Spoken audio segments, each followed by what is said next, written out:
Hello, ito po ay laman lahat na nasa lamisa sa reed pouch natin for the year 2025. Now, ito po ay napaka-importante, hindi lang po sa snake, kasi apektado din ng Year of the Snake, sa mga tao mga pinanganak ng Year of the Snake, the pig, the monkey, the tiger, and the dragon. So, sila yung mga apektado. Ito yung H nila na mga Buddha. Cure nila ito.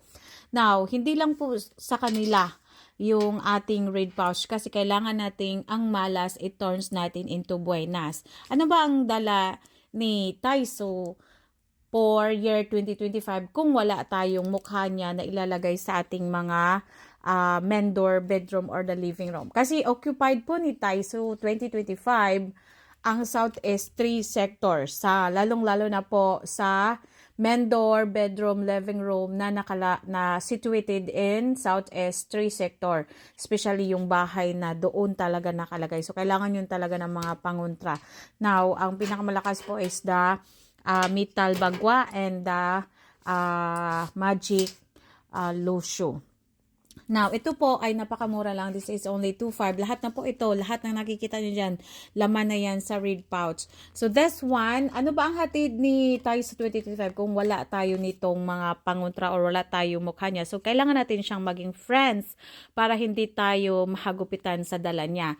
Okay, ano bang dala niya? The distracted influence of Taisu suggests unstable fortune. So, ibig sabihin, ang pera natin labas agad. So, unstable siya, meron, minsan din wala.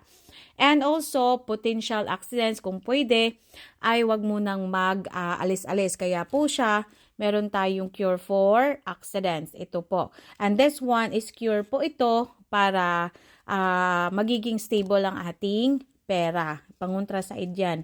Ito, meron siyang mantra inside. Look. So, ito naman. And ito naman po, pangontra, because this one is symbolize of fortune. This one's ingot. Yan o, mayroon siyang marking sa baba. And this one, ilagay po to sa right hand. Okay? Tapos, kung problema nyo naman ay pera, dito sa kaliwang hand. Kung right hand, kung kayo po ay may sakit or mga health issues or mga problema, ito naman po. So, nga, kailangan ma-resolve. Kung yan po ay matanggal ng kusa, ibig sabihin, huwag nyo na ibalik pagtagkos or pagbugkos sa inyong kamay, sunugin na lang po. Okay? So, again, isa din sa dala niya is the financial crisis. Kaya meron tayong mga ganito po na back-to-back na mga mantra and mga symbolize of Buddha para especially mga cure yan. Kasi kung bibilhin natin isa-isa niyan, mahal.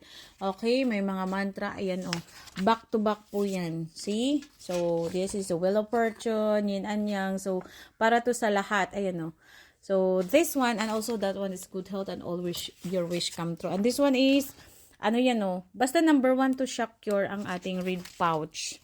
Okay? Nga, kung hindi nyo kaya yung 2.5, all you have to do is ito lang po. This one is only, mura lang po to, lalong-lalo na nasa Pilipinas. Napakamura niyan. Okay? So, this one is, buhay na po yan sa amin. Kung sa amin kayo kukuha, Wheel of Fortune, sila yung tutulong. And also the manilak. Okay? So back to back yun mga madam ko. Kaya napakaganda po nito. Especially po mga madam, kung hindi natin hawak ito, ilagay sa, kung hindi, wala tayo nito ilagay sa main door, sa living room, sa bedroom, especially yung mga southeast sector natin, yung mga tahanan na nasa southeast sector, ay naku, delikado po mga madam, ma-experience ninyo yung unstable fortune, potential accidents, and financial crisis. So, while challenges may arise, yung mga pagsubok po, lalong-lalo yung mga flying star, okay? So, yun din ay magdadala sa inyo ng difficulties or mga kahirapan or mga obstacles, mga hindrances sa inyong mga negotiations or inyong mga trabaho, negosyo, something like that.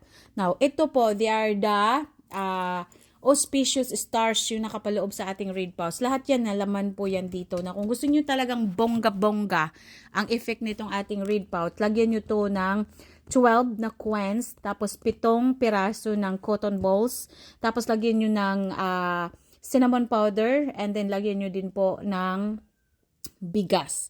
Tapos ihang nyo po sa, katulad nito, ihang yung ganyan. Okay, that is a reed pouch.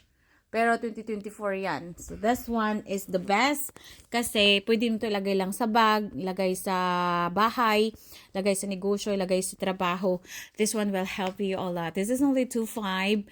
Again po, kung hindi nyo kaya yung buong read pouch kasi marami na talaga siya, this one is great. Or especially yung statue of the year of the snake. So, PM lang po if you want this one because this one is only 10 pieces lang po available. Iba po sold out na po talaga.